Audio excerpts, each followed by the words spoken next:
కాలేజీలో వాళ్ళని జాయిన్ చేయించి వాళ్ళలో ఉండే గుణాలు ఏంటో చూసి దాన్ని బట్టి వాళ్ళ స్వభావాన్ని బట్టి వాళ్ళ కర్మల్ని మనం నేర్పించి వాళ్ళని ఒక సమాజంలో ఒక వర్ణాశ్రమ దైవ వర్ణాశ్రమ సమాజంలో ఉండేటట్లు చేసి దాంతో పాటు భక్తులు గురుకులం అందుకే కొన్ని వేల లక్షల గురుకులాలు కావాలి ఇప్పుడు ఈ సమాజాన్ని మొత్తం ట్రైన్ చేయాలంటే గురుకులమే కాదు మరి పెద్దోళ్ళ సంగతి ఏంటి. అందుకనే వర్ణాశ్రమ ఈ ప్రభుపాద ఉద్యమంలో 4 భాగాలు ఉన్నాయి.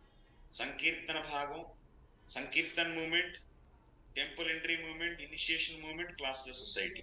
అంటే జనాలందరినీ ఇప్పుడు సంకీర్తన చేసి పుస్తకాల వితరణ చేసి కీర్తనలు చేసి జనాలు మందిరాలకు తీసుకొచ్చి వాళ్ళకి కొంచెం భగవద్గీత నేర్పించి కొంచెం మాలలు జపం చేసి 16 మాల తర్వాత దీక్షలు ఇప్పించి ఆ తర్వాత ఏం చేయాలి?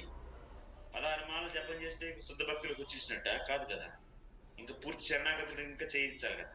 అందుకోసం వాళ్ళందరినీ ఏం చేయాలి? వర్ణాశ్రమ విధానాల్లోకి తీసుకురావాలి, దైవ వర్ణాశ్రమంలో తీసుకురావాలి. అందుకోసం ప్రభుపాద వారు చెప్పారు 4వ మూమెంట్ ఏంటి?